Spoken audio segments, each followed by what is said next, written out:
teens, and we are going to attempt to make Harry Potter Cauldron Cakes. Here are the supplies you'll need to complete this recipe. Hershey's chocolate chips, chocolate icing. This is white icing that we colored yellow. Chocolate covered pretzels we broke in half already. Cupcakes, unmelted chocolate. First thing we're going to do is dip the cupcakes in some melted chocolate.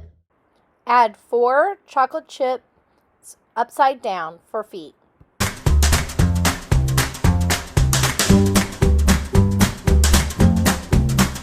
going to put a little rim around our cauldron.